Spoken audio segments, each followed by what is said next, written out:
আসসালামু আলাইকুম। আশা করি তোমরা সবাই ভালো আছো। আলহামদুলিল্লাহ তোমাদের দোয়ায় ও ভালোবাসায় আমিও ভালো আছি। তো আজকের ক্লাসে তোমাদেরকে জানাই সকলকে সুস্বাগতম। তো চলো আজকে আমাদের টপিকসটা দেখে নিই। হ্যাঁ, এই যে আজকের টপিকসটা হচ্ছে আয়, সঞ্চয় ও বিনিয়োগ। তো আজকের ক্লাসটা আমাদের হতে যাচ্ছে আয়, সঞ্চয় ও বিনিয়োগের ভিতরে। দিস ইজ মোস্ট ইম্পর্ট্যান্ট একটা বিষয়। সো এখান থেকে আমরা ভালো মতো ক্লাসটা করব এবং দেখার চেষ্টা করব। ঠিক আছে?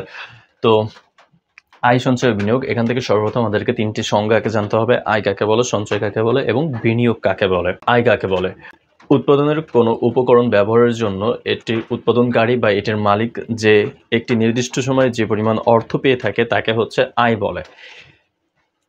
সঞ্চয়, সঞ্চয় কাকে বলে? আয়ের একটি অংশ মানুষ ভোগ করে এবং ভোগ করার পরে অবশিষ্ট যে অংশটা রেখে দেয় সেটা হচ্ছে মূলত সঞ্চয়। এবং লাস্ট হচ্ছে বিনিয়োগ। বিনিয়োগ কাকে বলে? ওই যে বললাম, আয়ের একটি অংশ মানুষ ভোগ করে এবং অপর একটি অংশ মানুষ সঞ্চয় করে ভবিষ্যতের আশায়। তো এই ভবিষ্যতের আশায় যে অংশটা সঞ্চয় করে সেখান থেকে মানুষ ভবিষ্যতে আরও ভালো কিছু উৎপাদন করার আশায় বা অধিক পরিমাণে উৎপাদন করার আশায় যে ব্যয়টা করে থাকে, যে ইনভেস্ট করে থাকে তাকে হচ্ছে বিনিয়োগ বলে। মানে অধিক উৎপাদনের জন্য যে অধিক অর্থটা ব্যয় করে থাকে তাকে হচ্ছে বিনিয়োগ বলে। মানে উৎপাদন কাজে যে ব্যয়টা করা হয় তাকে হচ্ছে বিনিয়োগ বলে থাকে। তো এখান থেকে আমাদের একটা সূত্র আছে, তো সূত্রটা একটু দেখার চেষ্টা করে চলো। S = y - c। এই S = y - c এর ভিতর থেকে আমাদের মোস্ট ইম্পর্টেন্ট বিষয় হচ্ছে কোনটি? এটা একটু ভাবনার বিষয় বলো। যে আমি বললাম S = y - c, এখানে S তে হচ্ছে সঞ্চয়,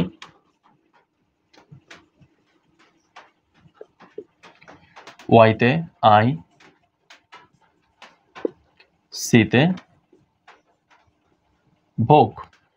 তাহলে S তে সঞ্চয়, y তে আয়, c তে ভোগ, এই তিনটা উপাদানের ভিতরে আমাদের মোস্ট ইম্পর্টেন্ট বিষয়টি কোনটি? তোমরা কি কেউ বলতে পারবে? যদি বলতে পারো অবশ্যই কমেন্টসের মাধ্যমে জানিয়ে দাও। ঠিক আছে?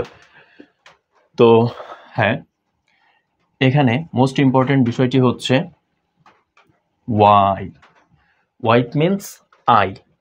আমরা যদি আয় না করি তাহলে এই সঞ্চয় আসবে কোথা থেকে বা ভোগ করব কোথা থেকে? তাহলে দিস ইজ মোস্ট ইম্পর্টেন্ট হচ্ছে ওয়াই। তো আমার মতো যারা যারা ফার্স্টে এইটা গোল দিয়েছিল বা বলতে যাচ্ছিল তাদেরটা ভুল। কেননা সঞ্চয় আসবে পরে, তার আগে আমাদের দরকার কোনটা?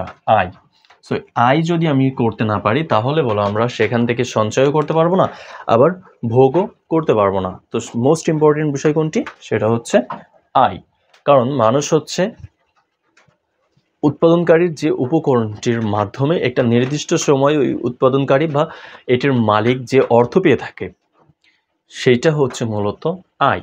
এবার এই আয় থেকে মানুষ কিছু অংশ ভোগ করে এবং কিছু অংশ হচ্ছে রেখে দেয়। এই যে ভোগ বললাম সি, তাহলে এই আয় থেকে হচ্ছে তাকে ভোগ করতে হচ্ছে, মানে হচ্ছে বাদ দিতে হচ্ছে। আয় থেকে ধরো একটা সমীকরণ দিয়ে দিচ্ছে যে মানুষ আয় করছে 100 টাকা, 100 টাকা থেকে তার ব্যয় হয়েছে হচ্ছে 50 টাকা।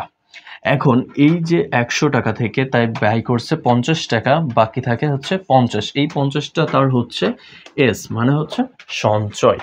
এই সঞ্চয়টা আসবে হচ্ছে আমাদের এইখান থেকে। তাহলে এইটা হচ্ছে আমাদের ওয়াই, এইটা হচ্ছে সি। কারণ আয় করছে 100 টাকা, ব্যয় করছে 50 টাকা, বাকি থাকতেছে 50 টাকা। এই 50 টাকাই হচ্ছে এস। ক্লিয়ার? সো এটাই ছিল হচ্ছে আমাদের আয়, সঞ্চয় ও বিনিয়োগের একটা বিষয়।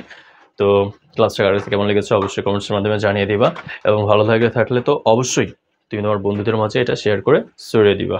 আল্লাহ হাফেজ।